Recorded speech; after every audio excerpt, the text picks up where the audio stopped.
agar Bareskrim sebagai penegak hukum segera melangkah. Itu. Dan kalau perlu ini tanggal 15 April besok dan 16 April besok kita akan ke UGM, kemudian akan ke Solo, dampingi oleh Bareskrim, biar langsung dapat fakta. Itu hayu bareng-bareng. Karena udah ada yang ngancam gitu. Apalagi ada yang mengancam segala macam di sana.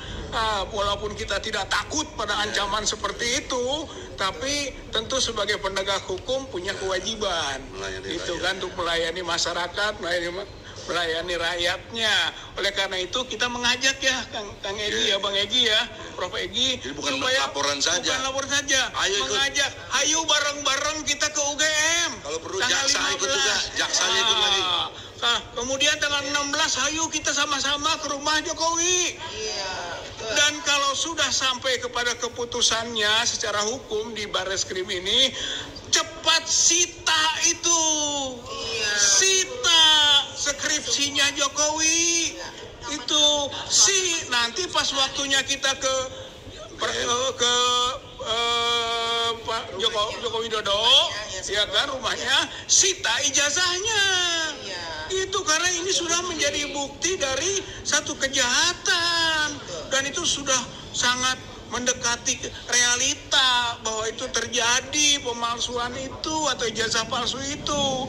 Makanya desakan kita, hayu bareng-bareng Bareskrim ke UGM, hayu bareng-bareng ke Solo. Terus sita skripsi yang ada di UGM, sita ijazah yang ada di Pak Jokowi. Itu karena sekarang ini kan muncul ada ini ijazah aslinya. Begitu ya, siapa itu namanya, Dian, kader PSI. Gitu kan. Oh, dia bertanggung jawab dong. Iya, hasil lab krimnya mana? Harus nantinya itu menjadi alasan hukum. Itu Bareskrim harus panggil. Itu ini ada yang ngaku-ngaku punya ijazah asli. Itu kan, yang pertama katanya itu dari Moto sendiri, yang kedua katanya dari Republika. Oh, bisa fitnah itu, berkembang itu. Jadi mumpung nanti Pak Bareskrim datang ke Jogja dan Solo, sekaligus saja panggil rektor ke sini untuk proses pemeriksaan penyelidikan. Itu penyidikan. Dan Jokowi tanggal 16 jangan kabur. Kemudian panggil Sigit. Mungkin juga nanti berkembang panggil Pratikno. Ya. Akhirnya dengan tanggal 16 panggil ya Dekan Sigit. Sigit tadi, rektor, dekan, Pratikno, ya. Jokowi juga tanggal 16 sekalian saja bikin surat panggilan. Begitu. Jadi semuanya akan clear, cepat, selesai. Begitu dalam proses ini, ya. Saya mencoba memberikan respon terhadap cuplikan video yang saya sampaikan di awal, sahabat. Sebagai praktisi hukum dan yang terus belajar tentang hukum, sahabat, saya terdorong untuk memberikan respon dan pendapat karena mengganggu logika hukum dan ilmu hukum yang kita pelajari selama ini, sahabat.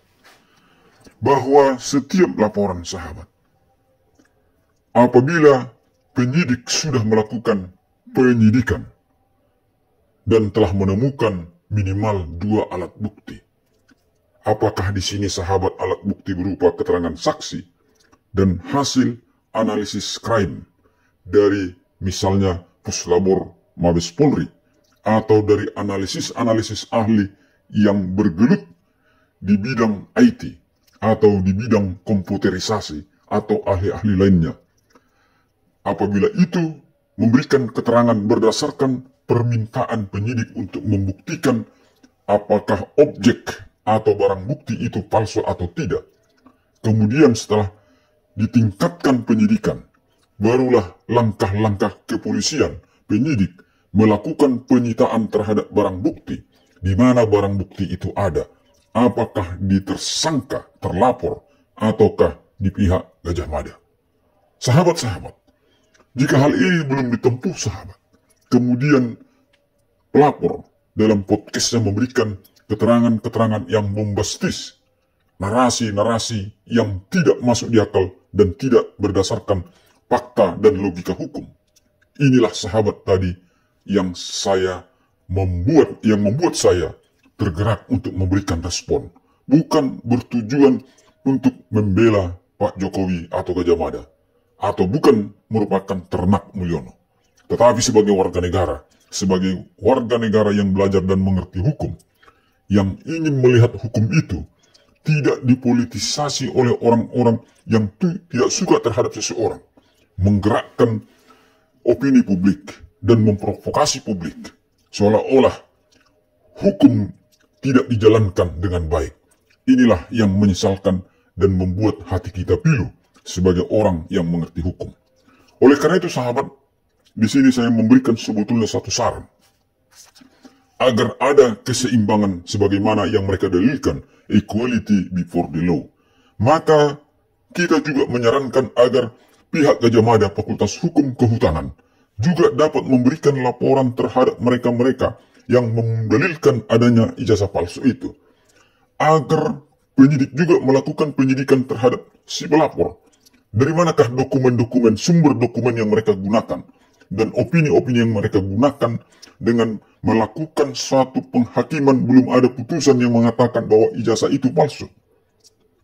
Agar ada keseimbangan baik terhadap mereka yang menggunakan sumber untuk menguji sumber mereka sebagai pelapor. Demikian pula nanti pihak Gajah Mada atau terlapor membuktikan ini loh ijazah aslinya. Kemudian sahabat, dapatlah disimpulkan ketika ijazah asli itu ditunjukkan oleh pihak yang mengeluarkannya, yaitu Gajah Mada, dan oleh si pemilik. Jika itu perlu dilakukan penelitian Puslabor Mabes Polri, itu adalah kewenangan penyidik. Sekali lagi sahabat, kewenangan penyidik. Bukanlah kewenangan dari si pelapor untuk memaksa penyidik, memaksa kepolisian untuk datang bersama-sama dengan mereka melakukan penyitaan, baik barang bukti yang mereka duga ada di pihak Gajah Mada ataupun di pihak Pak Joko Widodo. Karena ini bukan perkara perdata sahabat. Jika perkara perdata, penggugat atau tergugat bisa meminta pengadilan agar mengajak misalnya siapapun pihak terkait dalam perkara tersebut untuk ikut melakukan sidang lokasi atau pemeriksaan setempat.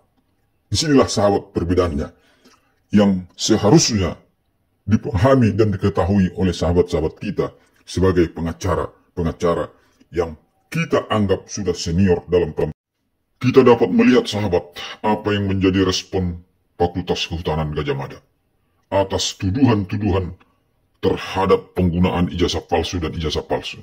Inilah dia sahabat apa yang menjadi respon Fakultas Kehutanan Gajah Mada untuk memberikan klarifikasi terhadap tuduhan-tuduhan tersebut agar dapat.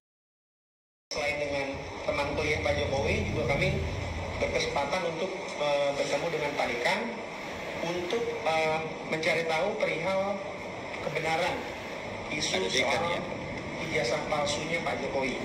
Nah, mungkin Pak Dekan bisa menjelaskan bagaimana keabsahan ijazah yang dikeluarkan oleh beliau Pak untuk mahasiswa bernama Pak Joko Widodo. Ya, baik, monggo Pak. Baik, bismillahirrahmanirrahim. Jadi perlu saya sampaikan kepada rekan-rekan semuanya bahwa seperti halnya konferensi pers yang beberapa waktu lalu diselenggarakan oleh Rektorat, kami di Fakultas Kehutanan mendukung penuh dengan data-data yang ada di Fakultas Kehutanan Universitas Gajah Mada. Di antaranya adalah salinan ijazah.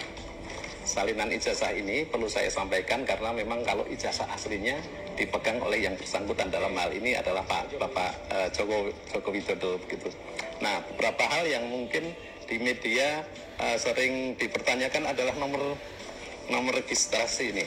Nah, nomor register ini biasanya yang kalau saya lihat di media sosial itu tidak nampak. Nah, padahal ini ada.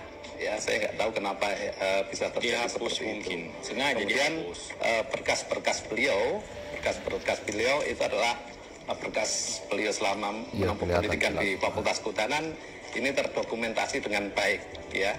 Mulai dari misalkan ini pada saat Pak Jokowi mengumpulkan skripsi ini ke fakultas, kemudian bebas pinjaman, bahkan nilai-nilainya semua ada tertera di sini lengkap ya. Dan perlu saya sampaikan bahwa ini bukan baru ya, ini betul-betul dokumen sudah lama, sudah kelihatan kuning gitu. Ini dokumen-dokumen yang ada pada kami. Kemudian kalau skripsi asli memang diserahkan kepada kami. Jadi skripsi Pak Jokowi ini selalu ditaruh di perpustakaan ya Pak ya? Di perpustakaan, tapi untuk sementara kita yang kita tampilkan di perpustakaan adalah salinannya. Sedangkan untuk yang asli kita simpan pada tempat khusus begitu. Pak, saya ada satu pertanyaan. Biasanya kalau skripsi itu ada mencantumkan jurusan Pak sekaligus selain fakultas. Ya. Nah itu juga yang ramai juga di media sosial kan Pak? Ya. Ada penjelasannya nggak Pak? Baik. Pada tahun-tahun Pak Jokowi menempuh pendidikan di Fakultas Kehutanan, untuk jurusan kita belum ada, tapi yang lebih tepat adalah minat.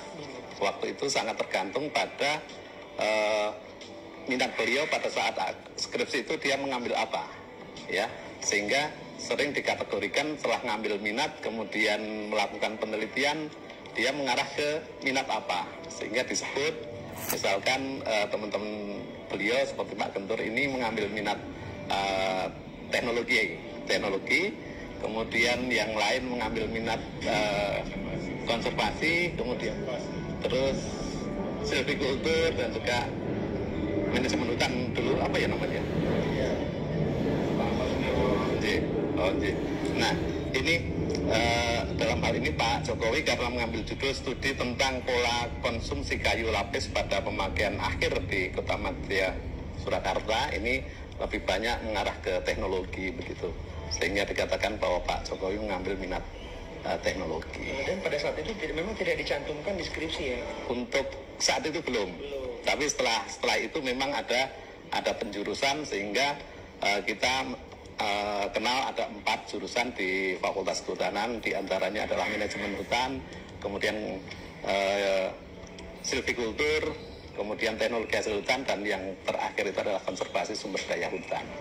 Tahun berapa Pak itu mulai ada penjurusan seperti itu Pak? Nah ini saya yang